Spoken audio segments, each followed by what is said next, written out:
sometimes the smallest gestures carry the weight of an entire lifetime.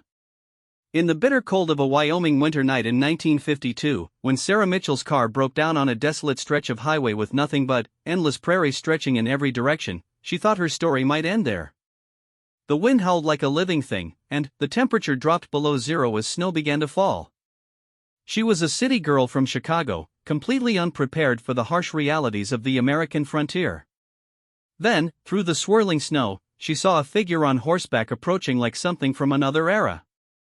The cowboy who dismounted and walked toward her car didn't just offer her shelter from the storm, he offered her a wool blanket that would wrap around more than just her shivering body.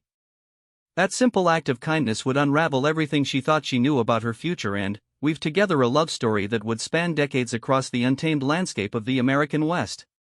What Sarah didn't know was that Jake Harrison had been riding that same stretch of range for 3 hours, searching for stray cattle, when he spotted her headlights through the storm.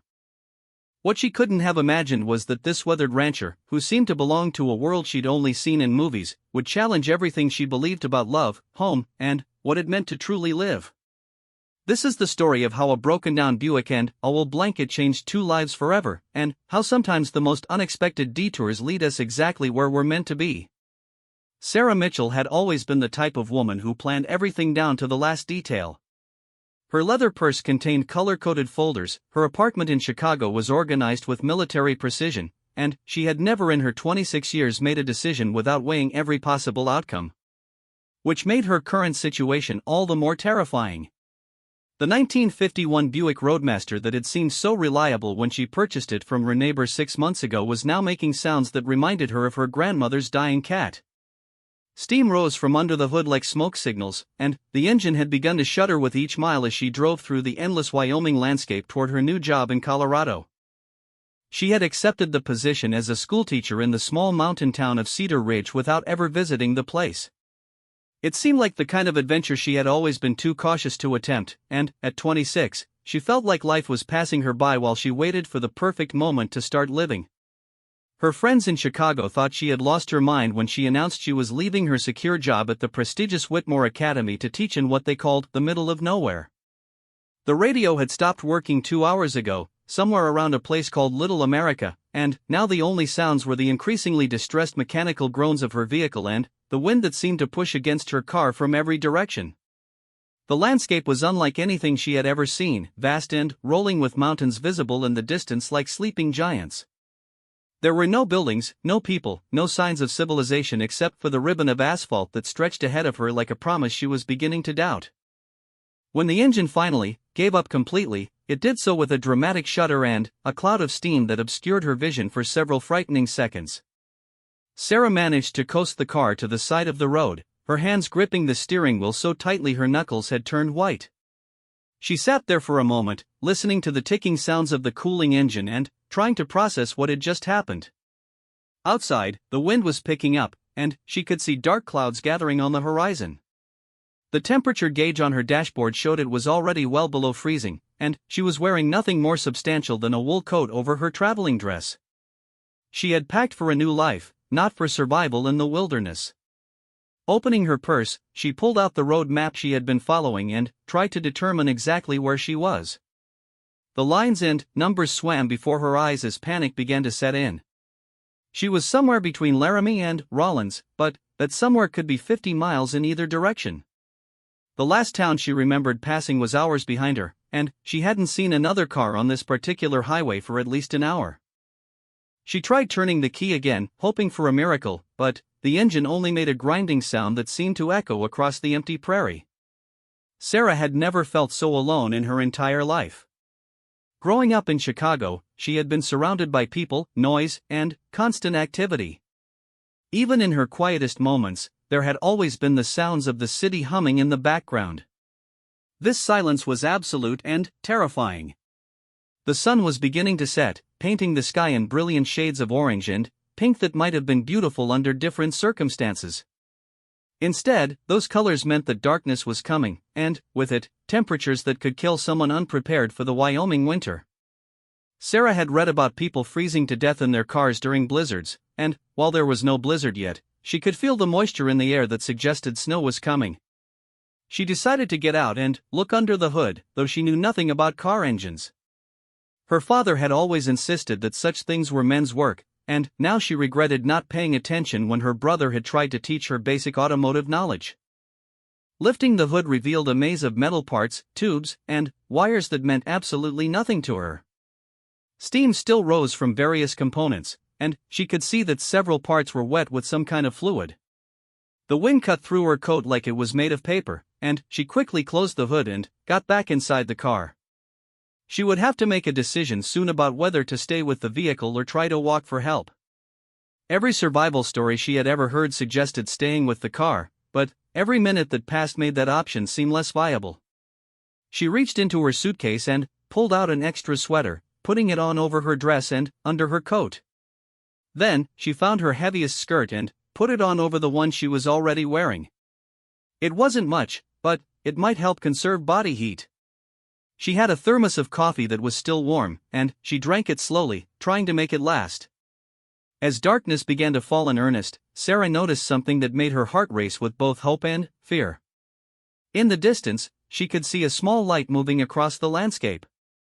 At first she thought it might be a car, but the movement was wrong, too slow and erratic. It seemed to be getting closer, but she couldn't tell if that was real or just wishful thinking. She turned on her headlights, hoping to signal her presence, and began honking her horn in what she hoped was a distress pattern. 3 short honks, 3 long ones, 3 short ones again. She had learned that from a war movie, though she wasn't sure if it would mean anything to whoever or whatever was out there in the darkness. The light continued to move toward her, and, after what felt like hours but was probably only 20 minutes, she could make out the shape of a horse and rider. The sight was so unexpected that she wondered if the cold was already affecting her mind. Who rode horses in 1952? She felt like she had been transported back in time to the Old West. The rider approached slowly, and she could see that he was leading another horse behind him. When he reached her car, he dismounted and walked over to her driver's side window. Sarah rolled it down a few inches, her heart pounding with uncertainty. The man who looked down at her was nothing like the men she knew in Chicago. His face was weathered by sun and wind, with lines around his eyes that spoke of years spent squinting into bright skies. He wore a wide-brimmed hat, a heavy coat that looked like it had seen many winters, and boots that were clearly made for working rather than fashion. But it was his eyes that struck her most, calm and steady in a way that immediately made her feel less afraid. "Looks like you're having some trouble, miss," he said, his voice carrying a slight drawl that she found oddly comforting. "I'm Jake Harrison. I've got a ranch about 5 miles from here. Saw your lights and figured someone might need help." Sarah found herself staring at him, temporarily speechless. She had expected to die alone in her car, and instead she was looking at what appeared to be a real-life cowboy who had somehow materialized out of the darkness like an answer to a prayer she hadn't even known she was making. "My car broke down," she managed to say, though the words seemed inadequate to describe her situation. "I don't know anything about engines, and I'm supposed to be in Colorado tomorrow for a new job." Jake nodded as if broken-down cars in the middle of nowhere were a perfectly normal part of his evening. "Well, we're not going to get your car running tonight, that's for certain. And it's fixing to snow pretty hard within the hour. You can't stay out here." The practical way he assessed the situation was both reassuring and frightening. Sarah realized she was completely dependent on the kindness of this stranger, something that went against every instinct her city upbringing had given her. But she also recognized that she had no real choice in the matter. "I have some money," she said quickly. "I can pay you for your help." Jake shook his head and smiled, an expression that transformed his weathered features and made him look younger. "No need for that. Out here, we help folks who need it. It's just what we do."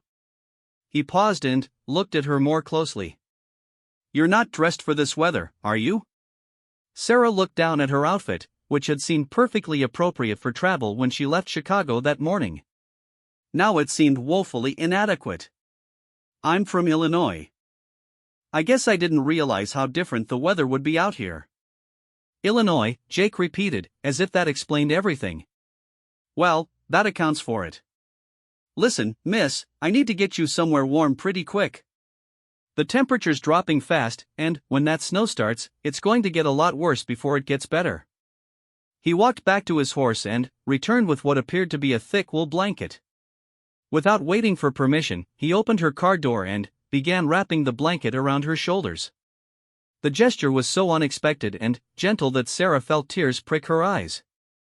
The blanket was warm and smelled like horses and hay and something else she couldn't identify, but that made her feel safer than she had since her car broke down. "There," Jake said, stepping back to examine his work. "That'll help for now. Can you ride a horse?" Sarah stared at him. "Ride a horse? I've never even been close to a horse." Jake nodded as if he had expected that answer. "Well, tonight's as good a time as any to learn. It's either that or try to walk 5 miles in the snow, and that's not going to work out too well for either of us." The idea of climbing onto the back of a large animal terrified Sarah almost as much as staying in her car, but she could already feel snowflakes beginning to hit the windshield. Jake was right about the weather getting worse. "What about my things?" she asked, looking at her suitcases in the back seat. "We'll come back for them tomorrow when the weather clears," Jake said. "Right now, we need to focus on getting you somewhere warm and safe." Sarah took a deep breath and stepped out of her car, still wrapped in Jake's blanket.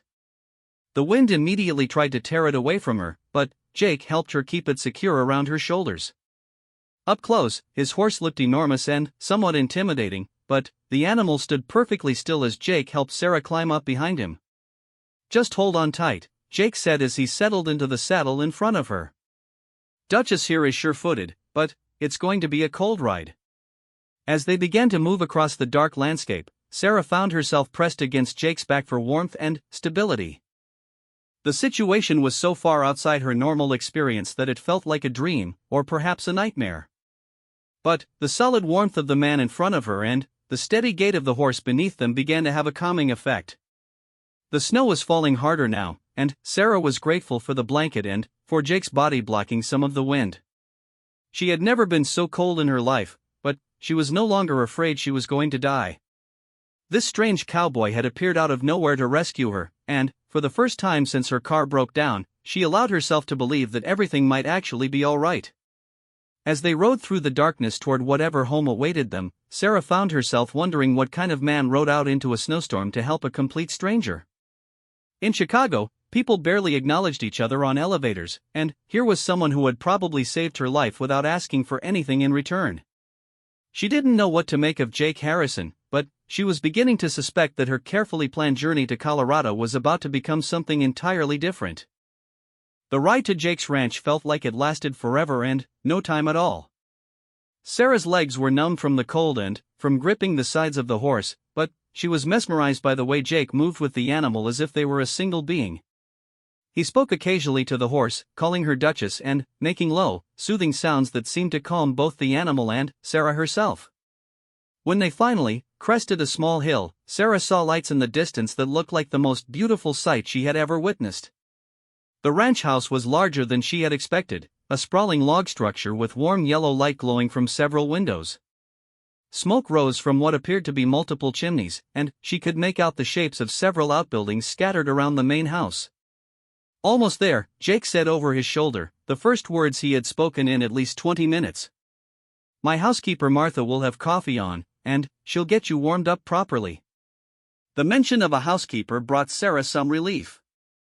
She hadn't allowed herself to think too carefully about the propriety of going to a strange man's house in the middle of nowhere, but the presence of another woman made the situation feel less scandalous. Though at this point, she reflected, scandal was preferable to freezing to death. As they approached the house, the snow was falling thick enough that Sarah could barely see the ground beneath them. Jake guided the horse toward what appeared to be a barn, and Sarah was grateful to get out of the direct wind as they rode through large wooden doors that Jake somehow managed to open without dismounting. Inside the barn, the air was considerably warmer and filled with the comforting sounds and smells of animals. Sarah could see horses in several stalls, and the sweet scent of hay mixed with the earthy smell of the barn created an atmosphere that was completely foreign to her city sensibilities but oddly appealing. Jake dismounted first, then helped Sarah down from the horse. Her legs were so stiff from the cold and the ride that she nearly collapsed when her feet touched the ground, but Jake's strong hand steadied her until she found her balance. "Take your time," he said gently. "It's always a shock the first time, especially in this weather." Sarah stood wrapped in his blanket, watching as Jake efficiently removed the saddle and bridle from Duchess and began rubbing the horse down with what looked like a burlap sack. His movements were practiced and economical, speaking of years of experience with this routine. The horse clearly trusted him completely, and Sarah found herself envious of that kind of comfortable partnership. "She's beautiful," Sarah said, surprising herself by speaking. Her voice sounded strange after the long, cold ride. Jake looked up from his work and smiled. "Duchess has been with me for 8 years now.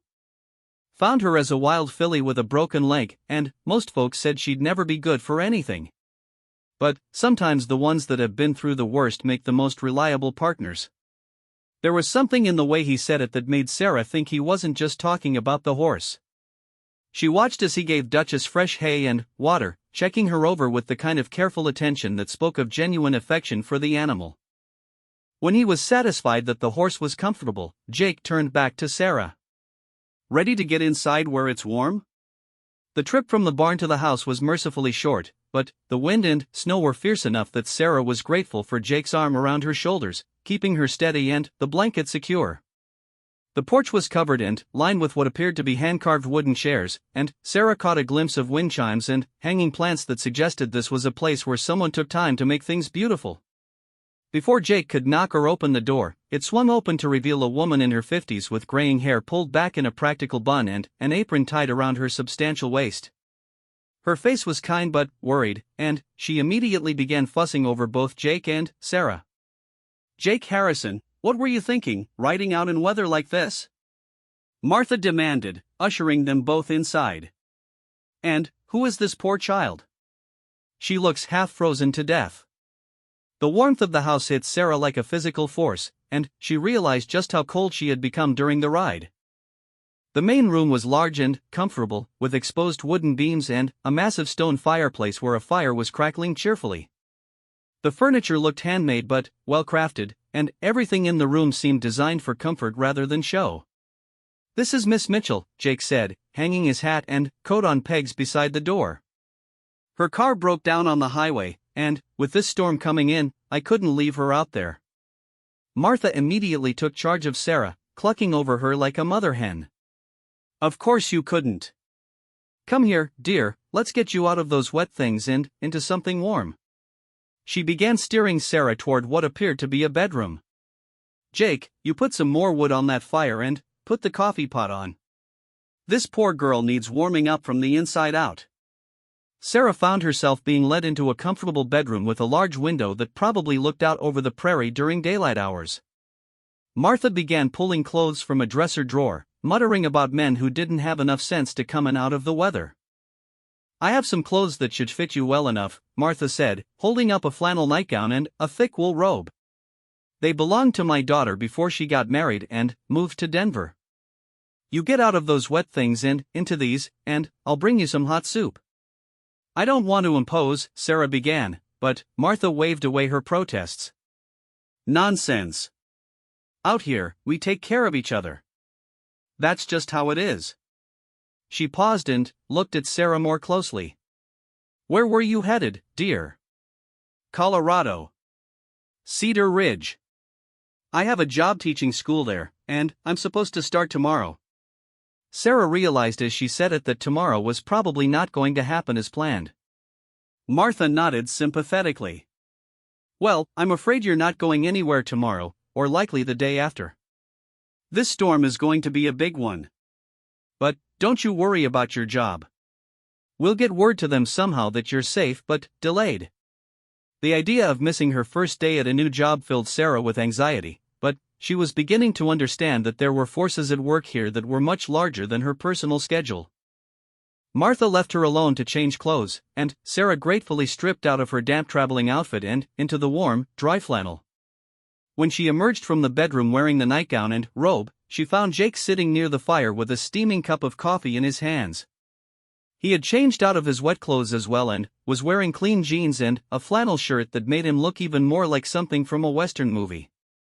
He stood when she entered the room, a gesture that struck her as old-fashioned and courtly. "Feeling warmer?" he asked, and Sarah was surprised by the genuine concern in his voice.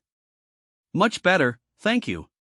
She felt suddenly self-conscious about being in nightclothes in front of a man she had just met, but the flannel was thick and modest, and Martha seemed to think nothing of it. Martha appeared with a bowl of what smelled like beef stew and a thick slice of bread with butter. "Sit here by the fire," she commanded, indicating a comfortable chair that had been positioned to take advantage of the heat. "Jake, you sit down too and stop hovering. The poor girl doesn't need you staring at her while she eats." Sarah realized that she was indeed hungry, having eaten nothing since a quick lunch in Laramie many hours ago. The stew was delicious, rich with vegetables and tender meat that had clearly been simmering for hours. As she ate, she became aware of the sounds of the storm outside, wind that rattled the windows and snow that seemed to be hitting the glass with increasing intensity. "Sounds like it's getting worse out there," Jake observed, walking to one of the windows and looking out into the darkness. "Radio says we could get 2 feet before it's done," Martha replied. "Good thing you found her when you did, Jake. Another hour and you might not have been able to get back." The implications of that statement weren't lost on Sarah. She had been closer to real danger than she had even realized. The warm room, the good food, and the kindness of these people suddenly seemed almost miraculous. "I can't thank you enough," Sarah said, looking between Jake and Martha. "I don't know what would have happened if you hadn't come along." Jake returned to his chair and picked up his coffee cup. "Like I said earlier, it's what we do out here. When someone needs help, you help them. Simple as that." But Sarah was beginning to suspect that Jake Harrison was anything but simple. She watched him as he stared into the fire, noting the intelligence in his eyes and the careful way he chose his words. This wasn't some simple cowboy from a dime novel. There was depth here, and complexity, and she found herself curious about what had shaped this man who rode out into blizzards to rescue strangers. Martha settled into her own chair with a cup of coffee and began asking Sarah questions about her background and her plans for Colorado. Sarah found herself talking more than she normally would with strangers. Something about the warmth of the room and the security of being safe from the storm loosened her usual reserve. She told them about her job at the academy in Chicago, about her decision to seek adventure in Colorado, about her family's reaction to her plans. Martha listened with the kind of attention that made Sarah feel like her story mattered, asking questions that showed genuine interest rather than mere politeness. Jake was quieter, but Sarah noticed that he was listening carefully to everything she said. When she mentioned that she had never seen landscape like Wyoming before today, he surprised her by talking about the land with a passion that transformed his usual measured demeanor. "Most people see empty space when they look out there," he said, gesturing toward the windows. "But when you really know the land, you see that it's full of life. The grass that looks like nothing feeds cattle and horses and wild animals. The streams that you can barely see from the road water everything for miles around. Those mountains that look so far away control the weather and provide shelter for more creatures than you could imagine." Sarah found herself hanging on his words, not just because of what he was saying but because of the way his entire presence seemed to change when he talked about the land. This was clearly a man who had found his place in the world and made peace with it in a way that she envied. "Have you always lived out here?" she asked. Jake nodded. "Born on this ranch. My father built this house, and his father started the ranch back in the 1880s. I went away to college for a few years, spent some time in Denver learning about business, but I always knew I'd come back. This land gets into your blood, and once it does, nowhere else feels like home." Martha added, Jake's being modest. "He's made this ranch into one of the most successful in the county. Folks come from all over to buy his cattle and horses." Sarah looked around the comfortable room with new understanding. This wasn't just a working ranch, it was a successful business built by someone who clearly knew what he was doing. Jake Harrison was becoming more interesting by the hour. As the evening wore on, the storm outside intensified, but inside the ranch house, Sarah felt safer and more relaxed than she had in months. The conversation flowed easily between the three of them, covering everything from Sarah's teaching experiences to Martha's stories about raising her children on the ranch to Jake's quiet observations about ranching and the changing world. Sarah found herself studying Jake when she thought he wasn't looking. He was handsome in a weathered, outdoorsy way that was completely different from the men she knew in Chicago. But, more than that, he had a quality of stillness about him, a sense of being completely comfortable in his own skin that she found both attractive and slightly intimidating. When Martha finally declared that it was time for everyone to get some sleep, Sarah realized that she was genuinely reluctant for the evening to end. Tomorrow would bring new complications and decisions, but, for now, she was warm and safe and in the company of people who had shown her more kindness in one evening than she often experienced in weeks of city life. As she settled into the comfortable bed in Martha's daughter's room, listening to the wind howling outside and the settling sounds of the old house, Sarah reflected on how completely her life had changed in the span of a few hours. This morning she had been a Chicago schoolteacher on her way to a new job in Colorado. Tonight she was sleeping in a ranch house in Wyoming, wrapped in a quilt made by hand and surrounded by a kindness that seemed to belong to a simpler, better world. She pulled Jake's blanket, which Martha had insisted she keep for extra warmth, up to her chin and breathed in the scent of horses and hay and something that was purely him. Tomorrow would bring whatever it brought, but tonight she was exactly where she needed to be. Sarah woke to the kind of absolute silence that only comes after a heavy snowfall. For a moment, she couldn't remember where she was, and then, the events of the previous night came flooding back. She was in Wyoming, in Jake Harrison's ranch house, and she was supposed to be in Colorado starting a new job today. Pale winter light filtered through the curtains, and when Sarah went to the window and pulled them back, she gasped at what she saw. Snow had transformed the entire world into something that looked like a fairy tale. Everything was buried under what appeared to be at least 2 feet of pristine white snow, and it was still falling steadily. The familiar shapes of fence posts and outbuildings were visible only as gentle mounds in the landscape. Sarah had seen snow before, of course, but never anything like this. In Chicago, snow was something to be endured and quickly removed so life could continue. Here, it seemed to have stopped the world entirely, creating a hushed, magical environment that was both beautiful and slightly intimidating. A soft knock on her door interrupted her contemplation.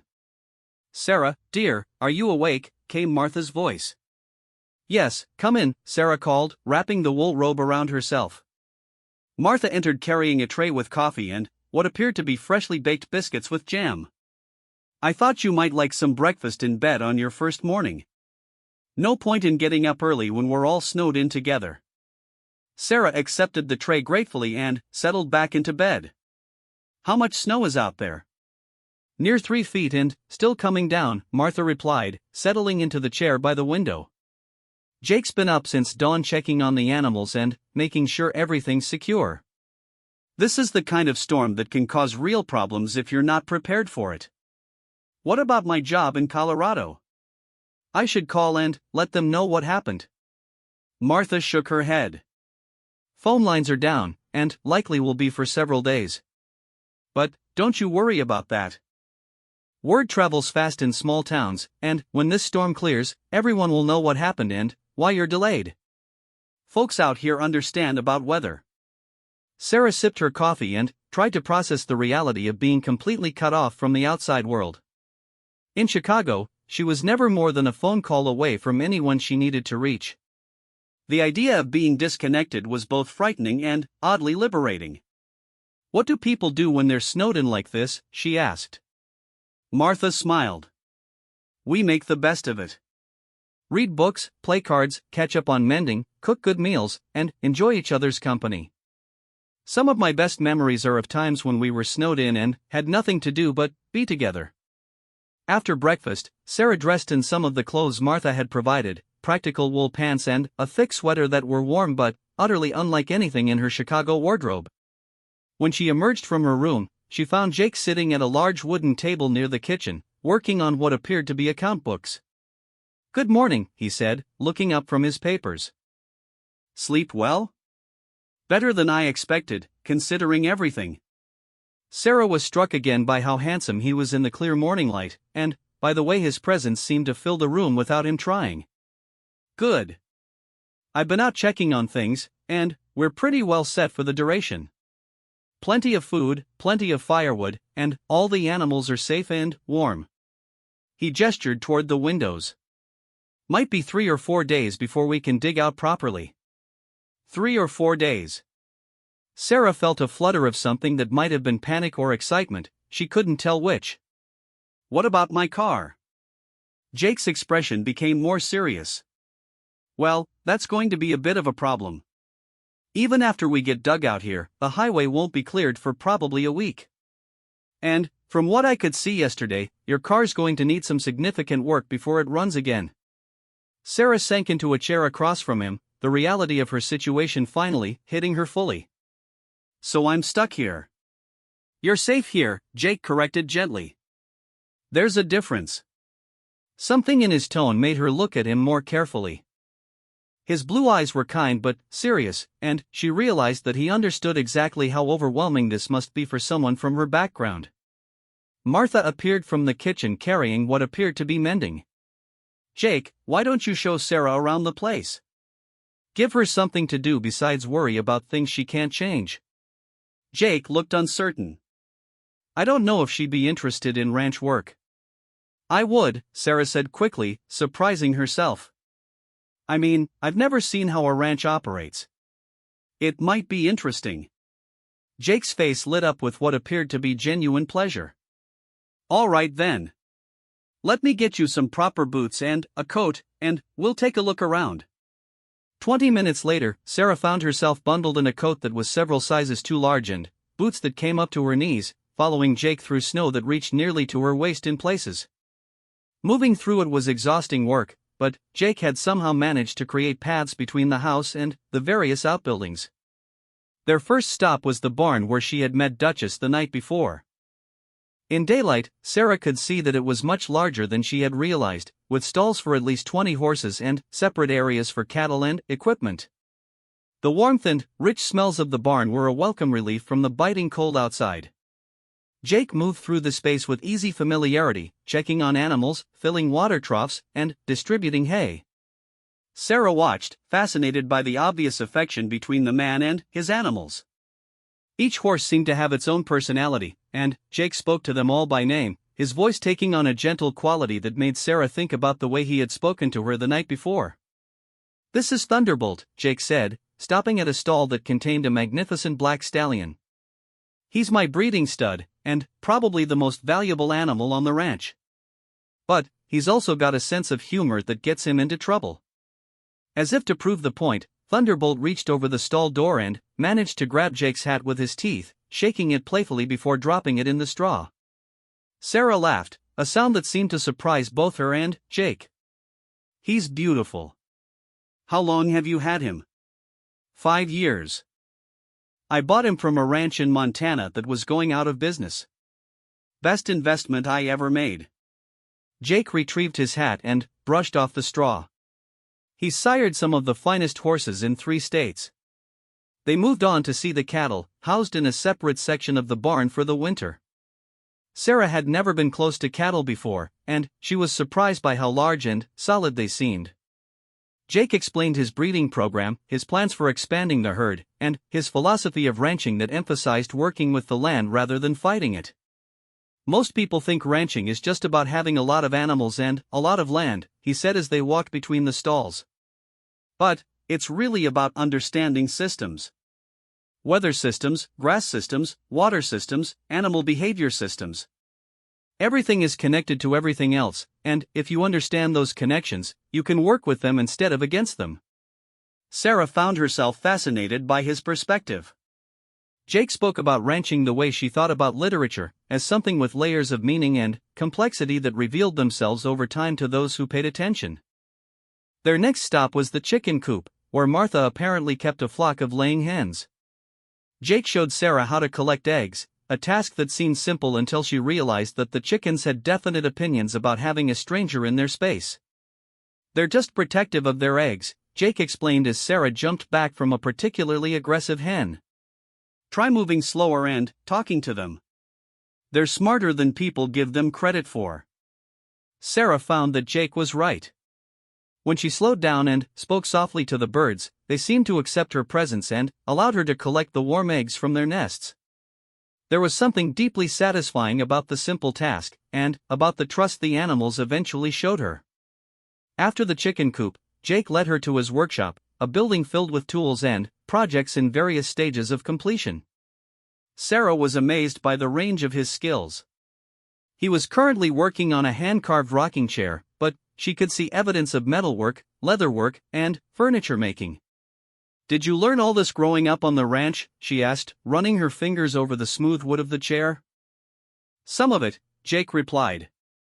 "But mostly I learned because I needed to know how to fix things and make things. Out here, you can't just call a repairman when something breaks. You learn to be self-sufficient, or you don't survive." Sarah thought about her own life in Chicago, where she called the super when a faucet dripped and bought new clothes when the old ones needed mending. The contrast was striking, and she wasn't sure which approach to life was better. They spent the rest of the morning touring the ranch, with Jake explaining how different systems worked and why things were designed the way they were. Sarah found herself asking more and more questions, genuinely curious about this world that operated by completely different rules than anything she had known. By the time they returned to the house for lunch, Sarah was exhausted but exhilarated. The physical work of moving through the snow and helping with chores had tired muscles she hadn't known she had, but there was something deeply satisfying about the morning's activities. Martha had prepared a lunch of hearty soup and fresh bread, and the three of them sat around the kitchen table talking about the ranch, the storm, and life in Wyoming. Sarah found herself sharing stories about teaching in Chicago, and was surprised by how foreign her old life sounded when she described it in this setting. After lunch, Jake excused himself to work on his account books, and Martha suggested that Sarah might enjoy looking through some books and magazines while the storm continued. The ranch house had an impressive library, and Sarah was delighted to find not only the Western novels she might have expected, but also works of history, philosophy, and literature that indicated serious reading habits. She settled into a comfortable chair near the fire with a volume of poetry and found herself reading Frost's verses about rural life with new understanding. The poems that had seemed quaint and overly romantic when she read them in her Chicago apartment now seemed to capture something real and vital about the relationship between people and the land. As the afternoon wore on, Sarah became aware that she was watching Jake more than she was reading. He worked at his papers with the same focused attention he brought to caring for his animals, and she found herself wondering what other depths existed beneath his quiet exterior. When he looked up and caught her watching him, Sarah felt her cheeks warm with embarrassment. "Sorry," she said. "I was just thinking about how different your life is from anything I've ever known." Jake set down his pen and looked at her thoughtfully. "Different how?" Sarah struggled to put her thoughts into words. "In Chicago, I feel like I'm always trying to keep up with things that don't really matter. Fashion and social events and office politics. Here, everything seems to have a purpose, a real reason for existing." "That's one way to look at it," Jake said. "Though I imagine your work teaching children has plenty of purpose." "It does," Sarah agreed. "That's one of the reasons I was looking forward to Colorado. Teaching in a small town seemed like it would be more meaningful than what I was doing at the academy." Jake was quiet for a moment, then said, "What made you decide to leave Chicago?" Sarah considered the question, realizing that she had never really examined her motivations clearly. "I think I was tired of feeling like I was living someone else's idea of what my life should be. My parents wanted me to marry well and settle down. My colleagues wanted me to pursue advanced degrees and climb the academic ladder. My friends wanted me to be social and fashionable. But none of it felt like me. So you decided to become a pioneer woman instead?" There was a hint of amusement in Jake's voice, but also something that sounded like understanding. Sarah laughed. "I guess that's exactly what I did, though I hadn't thought of it that way. I wanted to find out who I really was when I wasn't trying to be what everyone else expected." Jake nodded slowly. "That's a brave thing to do. Most people spend their whole lives trying to meet other people's expectations. Is that what you did when you went away to college?" Jake's expression became more serious. "For a while, yes. I thought maybe I wanted to be a businessman in Denver, wear suits and live in the city. It took me 2 years to realize that I was trying to be someone I wasn't. This land, this life, it's who I am. When I finally admitted that and came home, it was like I could breathe again. Sarah felt a sudden surge of understanding and connection. Here was someone who had faced the same question she was facing, and who had found his own answers. "Do you ever regret coming back?" "Never," Jake said with certainty. "This is where I belong." But that doesn't mean it's where everyone belongs. Some people are meant for city life, for different kinds of challenges and opportunities. Sarah sensed something important in his words, a question that wasn't quite being asked. Was he testing to see if she was one of those people meant for city life? Or was he simply being realistic about their differences? Before she could pursue the thought, Martha called from the kitchen that it was time to start thinking about dinner, and the moment passed. But, as Sarah helped prepare the evening meal, she found herself thinking about belonging and purpose and what it might mean to find the place where you could breathe again. Outside, the snow continued to fall, wrapping the ranch in white silence and keeping the rest of the world at bay. Inside, Sarah was beginning to realize that being stranded might be the best thing that had ever happened to her. The second day of being snowed in began with Sarah waking before dawn to the sound of Jake moving around the kitchen. She lay in bed for a few minutes, listening to the quiet sounds of someone trying not to wake the household, and realized that she felt more rested than she had in months. There was something about the absolute quiet of the snow-covered ranch that had allowed her to sleep more deeply than she had in her Chicago apartment with its constant urban noise. When she finally got up and dressed, she found Jake sitting at the kitchen table with coffee and what appeared to be a hand-drawn map spread in front of him. He looked up when she entered, and she was struck again by how the early morning light seemed to bring out the blue in his eyes. "Morning," he said quietly. "I was trying not to wake anyone." "I'm an early riser anyway," Sarah said, which was true. "What are you working on?" Jake gestured to the map. "Planning spring improvements. When you're stuck inside, it's a good time to think about what you want to change when the weather breaks." Sarah poured herself coffee from the pot on the stove and joined him at the table. The map was beautifully detailed, showing not just the boundaries of his property but elevation lines, water sources, and what appeared to be grazing areas marked in different colors. "Did you draw this yourself?" she asked, impressed by the skill involved. "Over several winters," Jake replied. "I add to it every year as I learn more about how the land works. See these areas here?" He pointed to sections marked in green. "Those are the best spring grazing areas. And these," he indicated areas marked in blue, "are where the natural water sources are most reliable." Sarah studied the map with growing fascination. It was like a love letter to the land, documenting not just physical features but years of observation and understanding. "You really know every inch of this place, don't you?" Jake nodded. "When your livelihood depends on the land, you learn to pay attention. Every slope, every water source, every grove of trees has a purpose and a story." Martha appeared in the kitchen, already dressed and ready to start the day despite the early hour. "You two are up bright and early." "Jake, I hope you're not boring Sarah with ranch talk."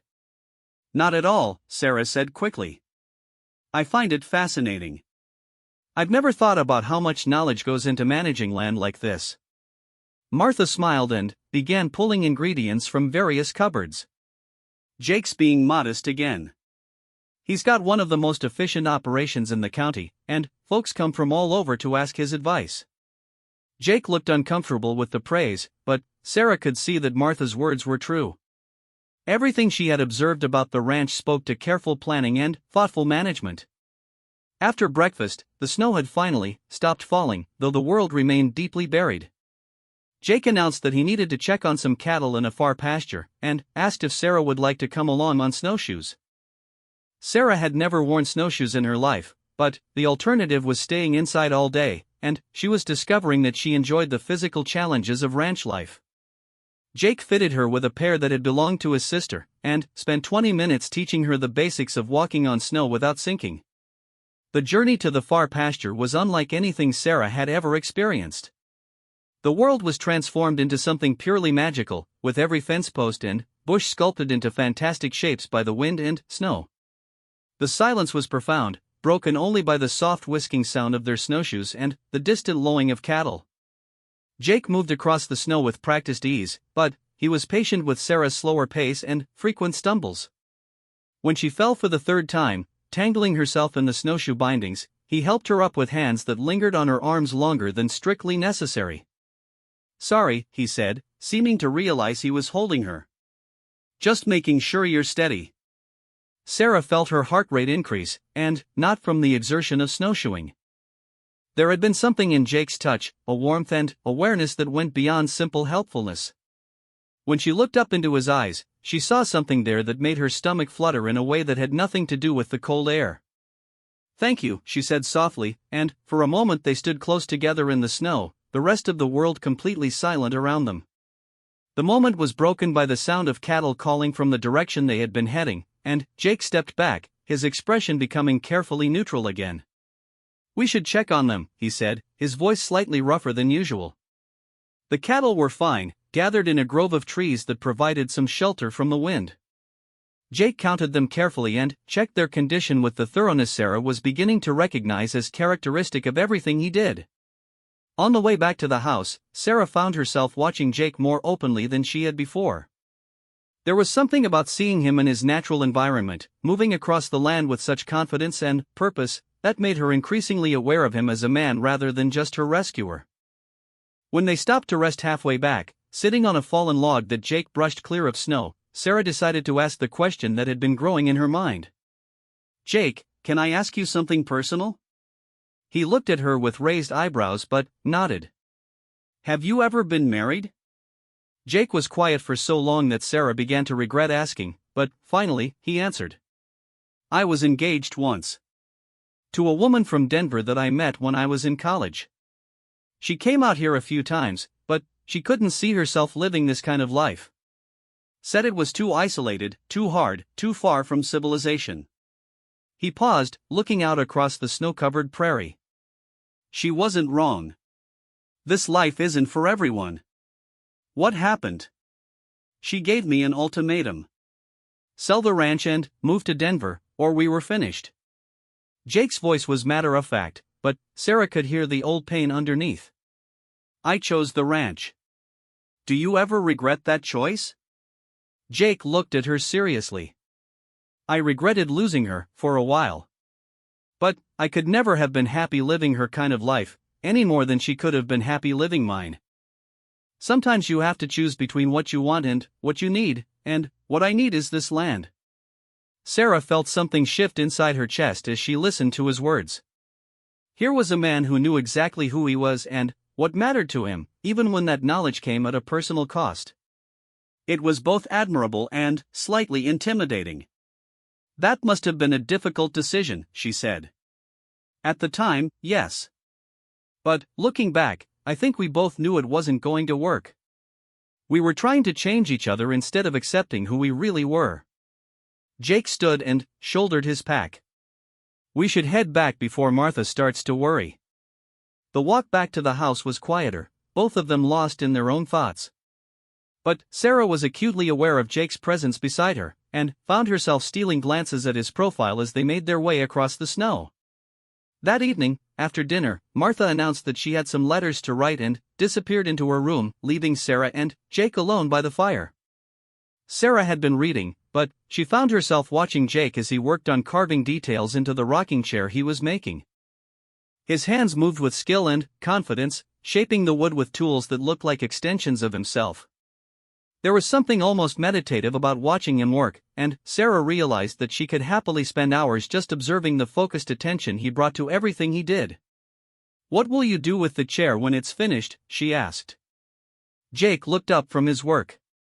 "It's for Martha.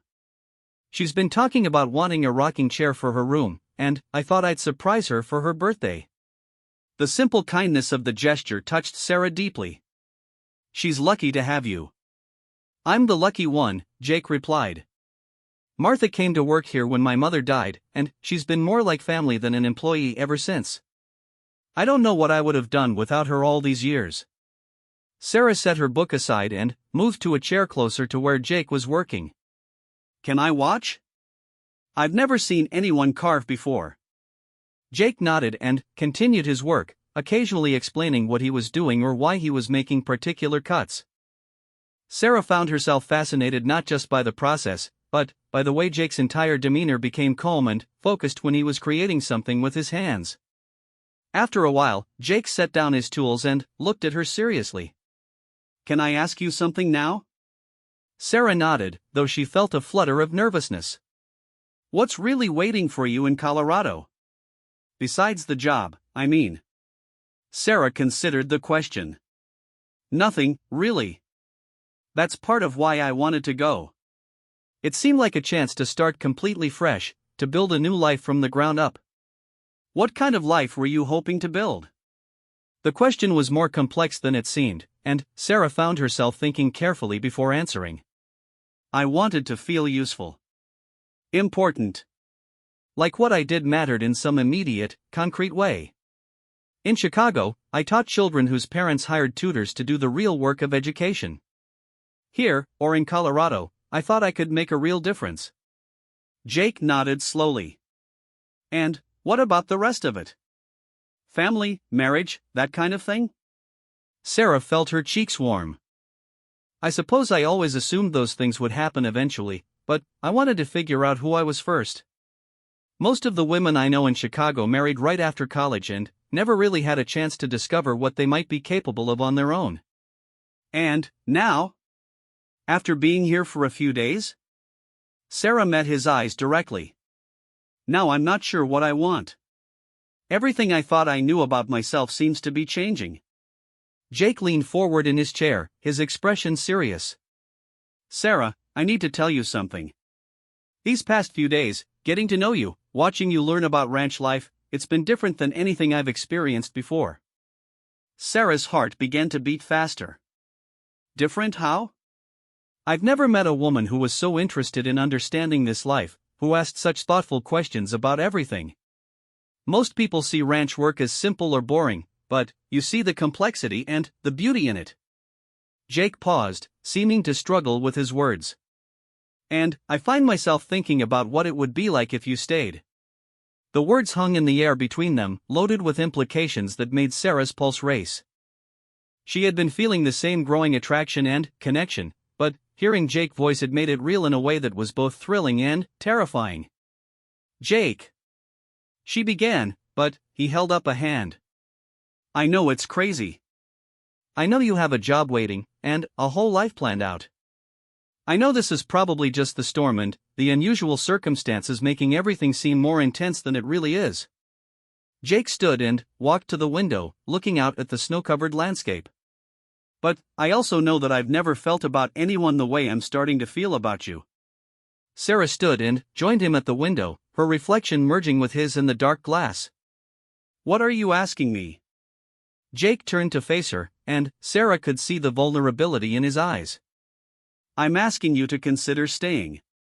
Not forever, not without thinking it through carefully. But maybe for a while.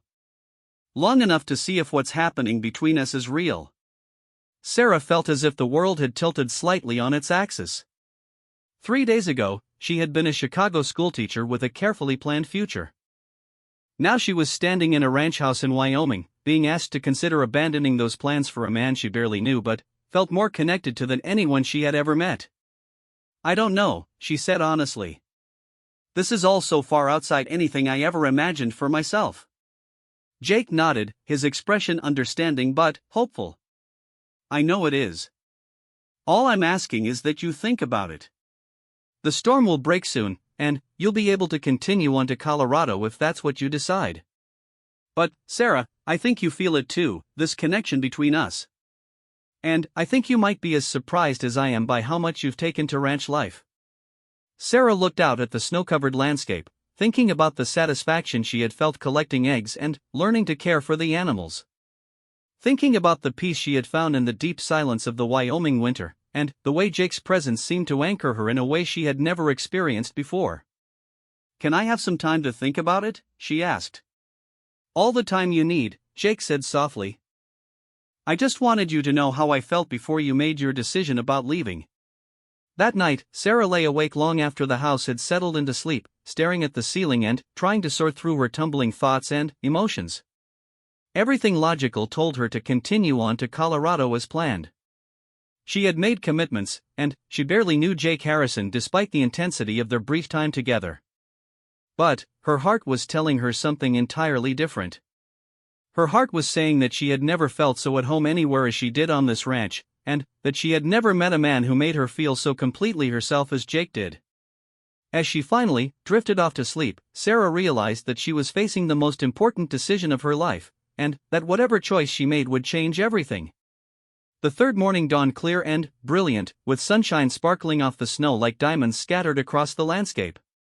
Sarah woke to the sound of Jake's voice outside her window, calling instructions to someone, and realized that the storm had finally broken completely. When she looked outside, she saw that Jake was working with another man to dig pathways through the snow. The second man was older, with gray hair and a weathered face, and he moved with the easy familiarity of someone who had been through many such storms. Sarah dressed quickly and joined Martha in the kitchen, where the housekeeper was preparing what appeared to be enough breakfast to feed a small army. "That's Tom Bradley from the neighboring ranch," Martha explained when Sarah asked about the second man. "He and Jake help each other out during big storms like this. Tom's probably been checking on us, and now they'll work together to get the roads clear enough for travel." The implication hit Sarah immediately. If the roads were being cleared, she would soon be able to leave. The thought brought a complex mixture of relief and something that felt uncomfortably like disappointment.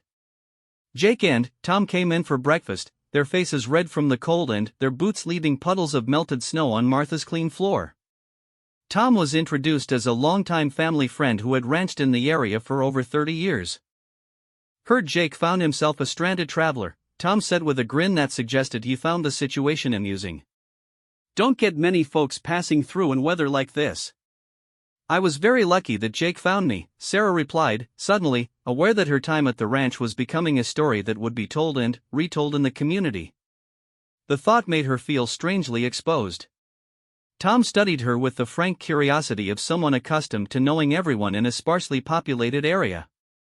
"Heading to Colorado, Martha tells me." "Teaching job?" "That's right. In Cedar Ridge." Tom nodded approvingly. "Good town. My sister lived there for a while. You'll like it there." Sarah glanced at Jake, who was focused intently on his breakfast and avoiding her eyes. She wondered if he had told Tom about their conversation the night before, and what the older man might think about the possibility of her staying. After breakfast, Jake announced that he and Tom would spend the day clearing the road to the highway and checking on Sarah's car. The plan was to see if they could get it running, or at least get it towed to town for proper repairs. "Would you like to come along?" Jake asked Sarah. "It'll be cold work, but you might want to see what condition your car is in." Sarah agreed, though she felt a strange reluctance to confront the practical realities that would determine her immediate future. As long as her car remained buried in snow, the question of leaving remained theoretical.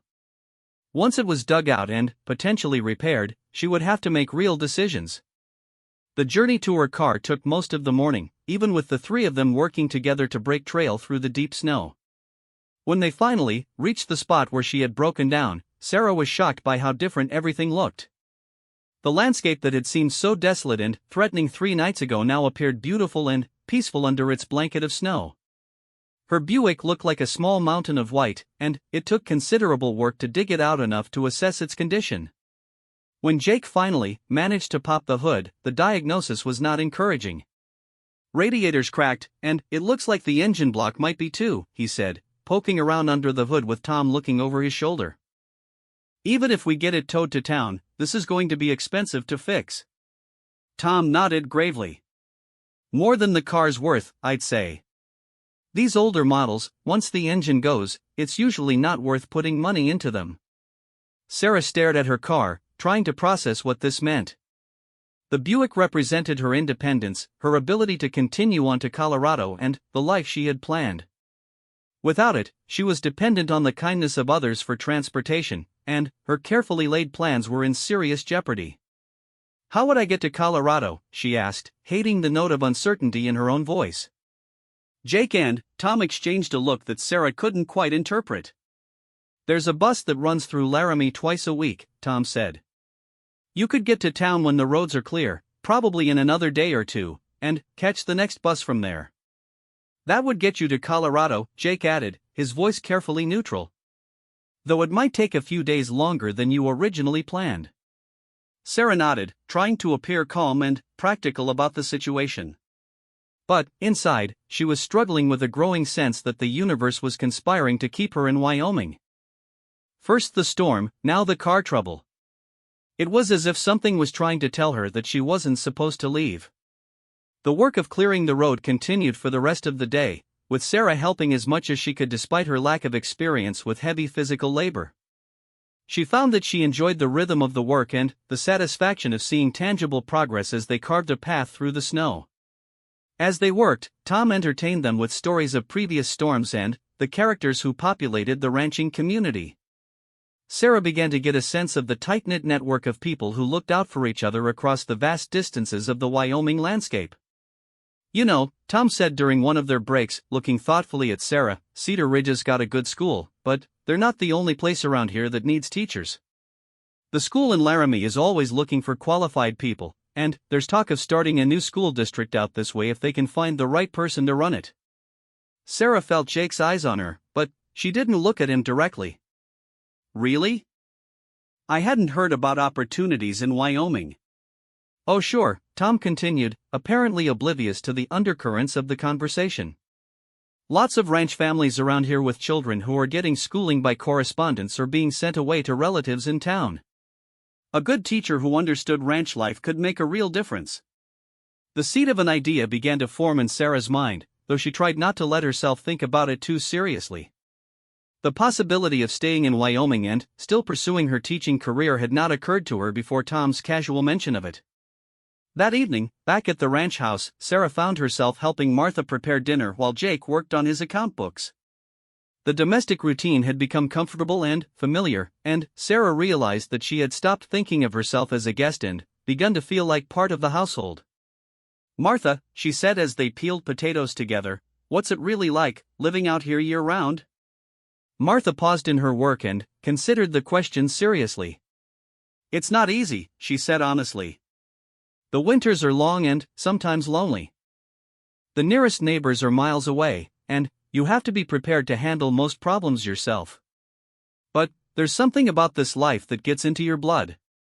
The freedom, the connection to the land, the way you really know your neighbors when you do see them.